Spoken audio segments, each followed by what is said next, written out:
Bonjour à tous et bienvenue chez Bourse Profit pour cette nouvelle vidéo. Aujourd'hui, nous allons faire une vidéo explicative sur la théorie de dos. On nous l'a beaucoup demandé, on n'a pas encore fait une vidéo totalement dédiée à la théorie de dos. On en a parlé dans plusieurs vidéos, mais je pense qu'il est quand même utile de faire une vidéo totalement dédiée à la théorie de dos. C'est une notion de base que tout le monde doit connaître et que tout le monde doit utiliser dans son trading, finalement, peu importe votre stratégie. Donc que vous soyez débutant, intermédiaire ou déjà confirmé, vous devez connaître et utiliser la théorie de dos dans votre trading. C'est tout simplement un fondement de l'analyse technique et donc toute analyse passe par la théorie de dos, hein, qu'on le sache ou non. On en revient toujours à cette théorie-là. Donc c'est vraiment quelque chose qu'on doit tous maîtriser. On nous l'a pas mal demandé et du coup aujourd'hui on va faire une vidéo qui va expliquer un petit peu de manière assez concise la théorie de dos. Alors la théorie de dos, pour commencer, comme je l'ai dit, c'est un principe de base en analyse technique. C'est en fait la bonne compréhension et la bonne lecture d'un graphique boursier va passer par la théorie de dos forcément. Par qui a-t-elle été créée? Donc par Charles Dow, hein, qui est également qui était un financier américain du 19e siècle. Donc voilà, il est connu pour justement cette théorie-là, et également parce qu'il est lié à la création du Dow Jones, l'indice boursier américain. Donc c'est un financier américain du 19e siècle, de la fin du 19e siècle, et c'est un petit peu le père fondateur de l'analyse technique. Et donc voilà, il y a une théorie qui en découle, c'est la théorie de Dow, qui est toujours valable et qui est toujours utilisée sur les graphiques boursiers par les opérateurs. Donc c'est tout le temps quelque chose de très fort, de très puissant, et qui est un petit peu universel et intemporel sur les marchés financiers. Donc la théorie de Dow, créée par le Charles Dow il y a plus de 100 ans, hein, finalement, tout ce qu'il a émis est toujours valable et est toujours aussi puissant. À quoi nous sert-elle? Elle nous sert justement à lire les graphiques boursiers et à comprendre leurs mouvements. Tout est basé sur les mouvements du prix. Il n'y a pas d'indicateur technique. Aujourd'hui, on ne va pas en parler. C'est pas ça la théorie de Dow. C'est vraiment tout ce qui est basé sur la compréhension des mouvements du prix et uniquement ça. Donc c'est pour ça qu'en fait, on va tous avoir cette même vision-là des mouvements du prix et on doit tous l'avoir. Et justement, ça ne passe pas par des indicateurs techniques ou des calculs mathématiques qui sont un petit peu surfaits. Donc c'est vraiment la lecture des graphiques à nu et c'est ça qui nous importe. Donc, quel est le principe de base de la théorie de Dow? Donc là, on va parler de la décomposition d'un mouvement avec la théorie de Dow. Alors, la théorie de Dow, elle est basée sur l'étude des sommets et des creux. Le prix, quand il évolue, il va former naturellement des sommets et des creux. Parce que quand un prix monte, il ne va pas d'un point A à un point B directement, mais il va faire des étapes, il va faire des sommets et des creux. Donc là, on aurait un prix qui va d'un point A à un point B directement, mais les marchés ne sont pas linéaires, ça c'est une certitude. Vous avez qu'à allumer TradingView, votre plateforme de trading, et vous voyez bien que les marchés fluctuent, varient énormément, montent, baissent, et n'ont pas de côté linéaire. Donc, les mouvements évoluent avec des sommets et des creux. Donc, quand on voit une tendance haussière, c'est tout simplement aller à un point A à un point B, mais on va faire des étapes. Et ces étapes-là, ça va passer par des sommets et des creux. Donc, c'est-à-dire qu'on va monter un petit peu, puis ensuite, on forme un sommet à ce niveau-là, on redescend un petit peu, là, on va former un creux. Ensuite, on va former un autre sommet, un sommet qui va être plus haut que le précédent, puis on va former un creux, ce creux-là va être plus haut que le précédent, et ainsi de suite. Et donc là, on a la décomposition et la compréhension d'une tendance haussière via la théorie de Dow. On reforme un sommet, et donc ce sommet-là est plus haut que le précédent, qui lui-même est plus haut que le précédent. Puis nous allons former un creux. Ce creux-là, voilà, ce creux-là est plus haut que le précédent, qui lui-même était plus haut que le précédent. Et donc là, on a une tendance haussière, c'est-à-dire qu'on voit que le prix clairement monte, mais il ne monte pas d'un point A à un point B directement, mais en formant des sommets et des creux. Donc, qu'est-ce qu'une tendance haussière dans la théorie de Dow? C'est tout simplement des sommets qui sont de plus en plus hauts et des creux qui sont de plus en plus hauts. Et donc là, on a la définition d'une tendance haussière sur la théorie de Dow. Et en fait, cette tendance-là, c'est pour ça que je dis que c'est universel et intemporel. Sur tous les marchés, sur tous les actifs, sur toutes les unités de temps, on verra toujours le prix évoluer de cette manière-là, en formant des sommets et des creux. Donc en fait, voilà, le prix monte par étapes. Pour une tendance baissière, c'est exactement la même chose. On va baisser, puis ensuite on va remonter, former un sommet. On va rebaisser, former un nouveau creux. Ce creux-là va être de plus en plus bas que le précédent, excusez-moi. Ensuite, on va reformer un sommet. Ce sommet-là va être plus bas que le précédent. Puis on va reformer un creux qui va être plus bas que le précédent, qui lui-même était plus bas que le précédent, et ainsi de suite. Donc en fait, une tendance baissière, c'est totalement, diamétralement l'opposé en fait d'une tendance haussière, c'est-à-dire que ce sont des creux qui sont de plus en plus bas et des sommets qui sont de plus en plus bas. Et donc là, on a deux tendances, deux phases du mouvement sur la décomposition de la théorie de dos. Et donc pour une tendance neutre, bah, on n'arrive pas en fait à déterminer où se placent les sommets et les creux. C'est-à-dire que là, on va voir, je vais quand même enlever tout ça, ça va être un petit peu plus simple. On va pouvoir définir des sommets et des creux, mais on ne va pas justement pouvoir déterminer une tendance claire en fait. Et donc c'est pour ça que parfois il y a des tendances neutres et des ranges, et c'est d'ailleurs la configuration la plus régulièrement visible sur les marchés. Parce qu'on dit que voilà, généralement, on est en range 70 ou 80% du temps, et là où on va être en tendance peut-être 20 ou 30% du temps. Donc en tendance directrice, j'entends là par tendance haussière ou tendance baissière. Donc un range, c'est un sommet, il va y avoir des sommets, mais ce sommet-là, ensuite il va y avoir un creux, mais en fait le sommet ici va être plus bas que le précédent. Donc là on pourrait croire qu'on est dans une tendance baissière, mais ensuite ce sommet-là va être à peu près au même niveau que le premier. Donc on ne sait plus si on est dans une tendance baissière ou haussière. Ce creux-là va être au même niveau que le précédent. Puis là, le sommet va être un petit peu plus haut à ce niveau-là, par exemple.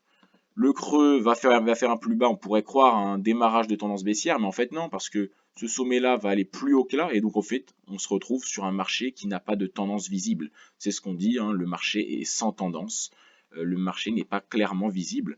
On ne peut pas découler de ça une direction nette. Donc là, on a en fait des plus hauts et des plus bas qui ne sont pas de plus en plus hauts ou de plus en plus bas. Donc, on ne peut pas déterminer de tendance. On dit que c'est un marché sans tendance.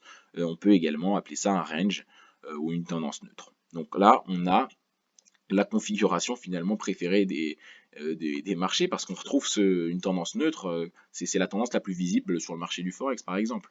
Là où justement une tendance clairement directrice, donc haussière ou baissière, sera beaucoup moins visible. Donc c'est comme ça qu'en fait on va tout simplement déterminer la théorie de dos. Donc la théorie de dos, c'est justement l'étude, on va dire, des sommets et des creux visibles directement sur les graphiques boursiers et le tout à nu. Donc c'est-à-dire qu'on regarde les graphiques sans rien. On regarde juste l'évolution du prix, donc l'étude de ces sommets et de ces creux. Cette étude-là, bien évidemment, elle est facilitée par les chandeliers japonais. Alors, j'en ai pas parlé, je ne l'ai pas introduit dans cette vidéo parce on a déjà fait des vidéos de présentation pour les débutants sur les chandeliers japonais. C'est-à-dire, voilà, là, je le fais avec des flèches pour que vous puissiez bien comprendre. On ira par la suite sur les graphiques, mais vous devez bien comprendre que, voilà, cette étude-là est facilitée par les chandeliers japonais.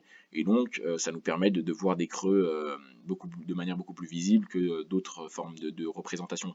Donc, les chandeliers japonais, c'est la forme qu'on utilise, c'est la méthode de représentation que nous utilisons chez Bourse Profit et que la plupart des traders utilisent maintenant parce que ça nous donne tout simplement beaucoup d'informations. Maintenant, on voit qu'il y a d'autres moyens d'afficher ces graphiques, il y a notamment Ikanashi, on l'a présenté, il y a le Renko, il y en a plein d'autres, mais nous, on utilise les chandeliers japonais là et on utilise la théorie de dos sur les chandeliers japonais tout simplement parce que c'est le plus pertinent, le plus cohérent, ce qui est admis par la plupart des opérateurs sur les marchés financiers. Donc, bien évidemment, on se base sur les chandeliers japonais là. Donc ça nous, voilà, c'est l'étude des sommets et des creux. Donc on va pouvoir déterminer trois marchés, un marché haussier, un marché baissier ou un range, donc un marché sans tendance où le prix évolue latéralement. Donc voilà, ça c'est les trois phases du marché qui sont visibles tout simplement. Et donc bien évidemment, on ne monte pas d'un point A à un point B, mais on va faire des sommets et des creux. Donc pour une tendance haussière, les sommets sont de plus en plus hauts et les creux sont de plus en plus bas. Pour une tendance baissière, les sommets sont de plus en plus bas et les creux sont de plus en plus bas. Et pour un range, on ne peut pas déterminer une succession de sommets ou de creux logiques, c'est-à-dire de plus en plus haut, de plus en plus bas. Donc on dit qu'on est dans un marché qui n'a pas de tendance clairement visible, on est donc dans un marché sans tendance. Donc ça, c'est le principe de la théorie d'eau. Maintenant, on va rentrer un peu plus dans les détails d'une tendance, parce que finalement, je répète une dernière fois, on a vu que voilà, une tendance haussière, c'était une succession de sommets et de creux qui étaient de plus en plus hauts. Et donc voilà, ça c'est une tendance haussière. Mais cette tendance haussière-là, elle va être relative finalement. Parce que tout le monde va la voir, mais ça dépend de l'unité de temps dans laquelle vous allez vous baser. Donc, je remets ça ici. Et donc, en fait, voilà, les mouvements que l'on va voir vont être relatifs. Alors, qu'est-ce que j'entends par là? Là, on voit une tendance qui est haussière d'après la théorie de dos. Mais toujours d'après la théorie de dos, hein, ce même dos-là nous a dit que justement les mouvements étaient relatifs à l'unité de temps dans laquelle vous allez la voir. C'est-à-dire que là, hein, on est en H4, alors bon, j'ai juste pris des flèches, mais admettons que nous sommes voilà, en H4, ça peut être très bien. Si on se met en M15, donc c'est-à-dire que chaque chandelier japonais représente 15 minutes, on ne va pas voir le mouvement détaillé de la même manière. On va voir beaucoup plus d'informations. Alors, on va toujours voir ce potentiel haussier, cette grosse puissance haussière, mais à l'intérieur, on va avoir beaucoup plus de précision sur les mouvements du marché et on va voir, voilà, justement, des précisions et on va voir d'autres tendances à l'intérieur de cette tendance principale. Donc, en fait, à l'intérieur de ça, là, on a une tendance principale qui est haussière. On le voit avec des impulsions et des corrections, avec les impulsions qui sont plus grosses que les corrections, et les impulsions sont haussières. Donc on est dans une tendance haussière, les sommets sont de plus en plus hauts, les creux sont de plus en plus hauts. Mais ce mouvement-là va être relatif. Pour quelle raison? Parce qu'en fait, au sein, donc je vais plutôt mettre des traits, ça va être un petit peu plus visible. Donc au sein d'un mouvement haussier, on va avoir des précisions beaucoup plus importantes si on descend sur les unités de temps. Donc là, on a vu, hein, je vais prendre une petite partie de cette tendance-là, je vais prendre, admettons, voilà, ces trois mouvements. Donc là, on voit une première flèche haussière, une petite flèche baissière, une grande flèche haussière. On voit ces trois mouvements-là. Et ces mouvements-là vont être relatifs. Pour quelle raison? Donc voilà, je retrace ces mouvements-là sur cette fenêtre-là. Et donc là, on a toujours ces trois mouvements. Alors je vais retracer un tout petit peu plus grand le mouvement baissier pour qu'on puisse mieux voir. Mais voilà, là on a une tendance haussière. Mais à l'intérieur de cette tendance haussière-là, en fait, elle-même, elle va pouvoir être décomposée. Parce que finalement, j'ai dit qu'on n'allait pas d'un point A à un point B, mais ici on va d'un point A à un point B directement. Et en fait, si on veut avoir des détails sur cette tendance haussière-là, on va descendre sur les unités de temps et on va se rendre compte qu'il y a beaucoup plus de petits mouvements à l'intérieur en fait, et on va voir justement des petites tendances haussières et des petites tendances baissières. Et on va voir que le prix en fait, peu importe l'unité de temps dans laquelle on est, bah, le prix n'évolue jamais linéairement. Donc c'est ce qu'on appelle un petit peu voilà, le fait que les mouvements soient relatifs. C'est justement ça que je voulais faire comprendre. C'est qu'en fait, la tendance que vous allez voir, elle va être relative à l'unité de temps que vous choisissez. Donc là, on a toujours ce mouvement haussier-là, le mouvement haussier ici que je viens de définir là, mais quand on le décompose, on voit qu'en fait c'est une succession de petites tendances haussières et de petites tendances baissières, de petites corrections. Et donc en fait, voilà, quand on rentre à l'intérieur de ce mouvement-là, on découvre qu'en fait, bah, on a un autre mouvement beaucoup plus complet et beaucoup plus précis. Mais cette correction-là, qui est implantée dans la grosse tendance haussière, ça va être pareil. On va avoir des petits mouvements baissiers et des petits mouvements haussiers. Et donc, en fait, tous les mouvements sont relatifs. Donc là, voilà, on va avoir une baisse, on va avoir une petite hausse, on va avoir une grande baisse, on va avoir, je vais refaire un petit trait pour que vous puissiez un peu mieux comprendre, on va avoir une petite hausse, puis on va avoir une grande baisse. Et donc là, en fait, bah, on était implanté dans la tendance haussière, mais si on regarde que ça, si on se base uniquement sur ce mouvement-là, on pourrait voir une tendance qui est baissière finalement. Mais quand on regarde le mouvement du fond, bah, il est haussier. Et donc c'est pour ça qu'on dit que voilà, les mouvements sont finalement relatifs. Donc là on est baissier, puis ensuite on va, alors je ne vais pas détailler ce mouvement-là, mais c'est la même chose, hein, vous m'avez compris. Et donc là on a de nouveau un mouvement clairement haussier. Donc ça c'est la décomposition d'une tendance. Alors on a déjà fait des vidéos sur les graphiques où on allait directement voilà, sur les graphiques et on décomposait une tendance. Mais directement sur les chandeliers japonais, donc je vous invite à la voir, mais voilà, là c'est une vidéo qui s'adresse un peu plus aux débutants. Donc ça c'est la décomposition des mouvements. Donc au final, cette grande tendance qui est haussière qu'on a vue ici, bah à l'intérieur il y a une tendance baissière, parce qu'en fait les creux sont de plus en plus bas et les sommets sont de plus en plus bas. Mais si on rentre, alors je ne vais pas le faire parce que ça va être, voilà, ça va être un petit peu plus long, mais si on rentre à l'intérieur d'un petit mouvement comme ça, on va pouvoir décomposer à l'intérieur de ça des sommets et des creux de plus en plus haut. Et donc une tendance haussière à l'intérieur de cette petite tendance-là. Pareil pour ce mouvement baissier. Ce mouvement baissier-là, pareil, c'est la même chose. On peut rentrer dedans et regarder beaucoup plus de précision. En fait, voilà, tous ces mouvements-là, bah, ils sont décomposables le plus possible. Donc plus on va sur des petites unités de temps, plus on va justement avoir de précision sur le graphique. Mais en fait, voilà, il n'y a pas de choix à faire sur l'unité de temps. Le but, c'est de comprendre la mentalité des investisseurs sur plusieurs unités de temps. Donc imaginons que là, nous sommes en daily, donc chaque chandelier représente une journée. On a une tendance long terme qui est haussière, mais si on se met en H1, donc chaque chandelier japonais représente une heure et qu'on se place ici, on va avoir une tendance qui est baissière. Mais si on se met en M15 là-dedans, on va avoir une tendance qui est haussière en M15.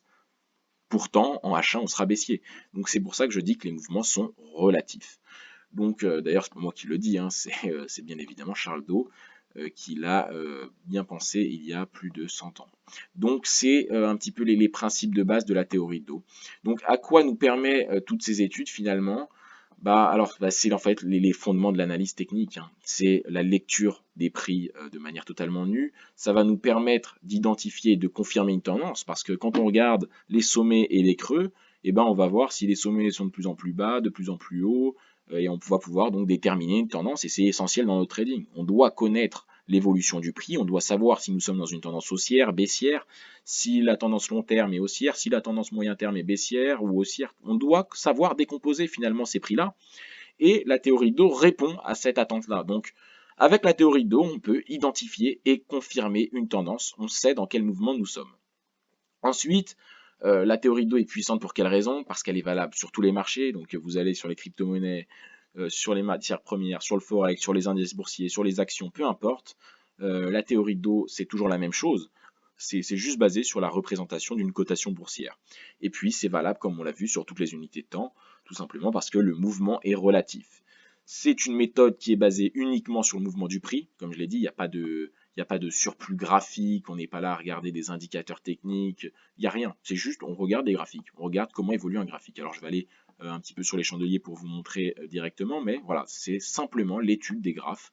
Et c'est ce qui est le plus pur et le plus puissant finalement. Alors ça ne veut pas dire qu'on ne doit pas utiliser des indicateurs techniques, regarder les nouvelles économiques, bien évidemment, ça va compléter. Mais quand on regarde juste ce prix-là, en fait on a beaucoup d'informations. Donc voilà, ça prend en compte également la psychologie des investisseurs, parce que finalement, à travers un chandelier, on sait ce que représentent les investisseurs. Quand on a une tendance haussière long terme, on connaît un petit peu la puissance des acheteurs vis-à-vis des vendeurs, on sait un petit peu dans quel consensus nous sommes dans ce marché-là, on a beaucoup d'informations. Donc, c'est pour ça que ça prend en compte la psychologie des investisseurs. En fait, le prix reflète directement la pensée des investisseurs et le combat qui se fait entre les acheteurs et les vendeurs. On a une réponse à l'offre et la demande d'un actif boursier, tout simplement. Et donc voilà, ça va nous permettre de tracer toutes les notions que vous connaissez, support, résistance, trendline. En fait, la théorie de dos, avec la reconnaissance des creux et des sommets, nous permet d'identifier des zones clés, que ce soit via les trendlines, via les supports et résistances, ou via d'autres méthodes, possiblement. Donc voilà, là, quand on identifie un sommet, finalement, voilà, ça va être un niveau qui est assez puissant, et on voit que d'ailleurs, donc là on est en H4, donc voilà, quelques journées après, on va venir rebondir de manière assez précise sur ce niveau-là. Et en fait, c'était tout simplement un niveau clé, grâce à ce sommet. Donc voilà, la théorie de dos nous permet de tracer des supports, des résistances, des trendlines. Là, on voit les trendlines on en a déjà parlé dans d'autres vidéos, on va peut-être pas en reparler dans ces vidéos, ça va faire un peu trop lourd, mais voilà, c'est tout simplement relier les creux entre eux dans une tendance haussière et les sommets entre eux dans une tendance baissière.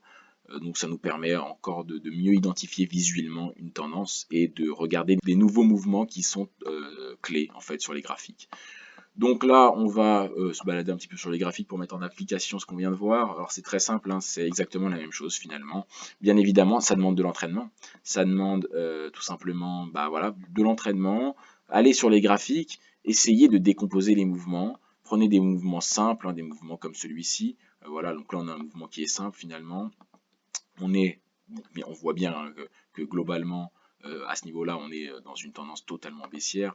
Je vais dézoomer un petit peu. On est dans une tendance qui est totalement baissière. On le voit à l'œil nu. Le prix a tendance à baisser, mais cette tendance-là, justement, peut nous intéresser à décomposer via la théorie d'eau. On voit une impulsion baissière, une correction haussière qui va former un sommet. Oups, j'ai raté ce trait. Je ne vais pas mettre des flèches parce que les flèches, ça nous enlève un petit peu de la visibilité. Donc je vais plutôt mettre voilà, des traits, je vais l'épaissir pour que vous puissiez mieux voir. Donc on a voilà, une impulsion qui est baissière, une correction qui est haussière, qui va former un sommet, excusez-moi. On a une nouvelle impulsion qui va être baissière cette fois-ci. On va venir reformer un sommet à ce niveau-là. Ce sommet-là va être, si vous avez suivi, plus bas que le précédent. Donc, on avait un premier sommet, là on a un deuxième sommet qui est plus bas que le précédent, on a un creux qui est plus bas que le précédent, on va former un troisième creux maintenant qui va être toujours plus bas que le précédent, on va venir former un sommet, on va venir former un nouveau sommet qui ne va pas être plus haut que le précédent, donc on est toujours dans notre tendance baissière finalement. Puis ensuite, on a un nouveau creux qui est légèrement plus bas que le précédent. Un nouveau sommet qui est plus bas que le précédent, qui lui-même était plus bas que le précédent, et ainsi de suite. Donc là, on a tout simplement la décomposition d'un mouvement baissier. Hop, ce creux-là, plus bas que le précédent, qui lui-même était plus bas que le précédent. On forme, j'ai du mal à prendre les flèches, on forme un sommet qui était plus bas que le précédent, et donc voilà, là on a la décomposition d'une tendance baissière, avec des sommets de plus en plus bas et des creux de plus en plus bas. Pour une tendance haussière, c'est exactement la même chose. Des creux de plus en plus haut, c'est la même chose inversée bien évidemment, des creux de plus en plus haut et des sommets de plus en plus haut. Et donc la relativité des mouvements, ce que je vous invite à faire, alors je ne vais pas le faire là parce que la vidéo est déjà assez longue, mais vous pouvez choisir voilà, 4 chandeliers là, ou 5 en H4, vous allez en 15 minutes et vous regardez l'évolution de ces graphiques là. Et en 15 minutes, vous allez voir un mouvement qui est clairement haussier, vous allez voir une belle tendance haussière peut-être, clairement définie, alors qu'au final, le mouvement long terme est baissier. Et c'est ça qui importe réellement, c'est la décomposition et la bonne compréhension sur toutes les unités de temps du mouvement, parce que là, on a tout simplement le plus d'informations visibles. Donc, je vous invite vraiment à décomposer, à tracer ces mouvements-là sur les graphiques. Entraînez-vous, c'est vraiment important de mettre en application et de ne pas regarder uniquement les vidéos. Ça vous permet tout simplement de progresser beaucoup plus facilement parce qu'en écoutant, ça ne suffit pas. Mais voilà, j'espère que cette vidéo vous a plu. Si c'est le cas, je vous invite à la liker. Vous pouvez également vous abonner à notre chaîne. On sort 3 vidéos par semaine sur les crypto-monnaies et sur le trading. Et puis, si vous voulez continuer à apprendre le trading en dehors de notre chaîne YouTube, on a un Discord où il y a toute notre communauté et nous-mêmes où on répond aux questions justement que vous pouvez nous poser. Vous pouvez partager vos analyses, on vous répondra. On peut tout simplement discuter et ça permet de ne pas être isolé dans son trading et de progresser beaucoup plus rapidement. Donc si vous voulez rejoindre le groupe Discord, c'est dans la description. Et puis on a également une boîte mail privée où on délivre des conseils, des astuces et des analyses plusieurs fois par semaine. Donc si vous voulez rejoindre cette boîte mail privée qui est gratuite, je vous invite à aller dans la description également pour vous y abonner. Merci de m'avoir écouté et à une prochaine vidéo.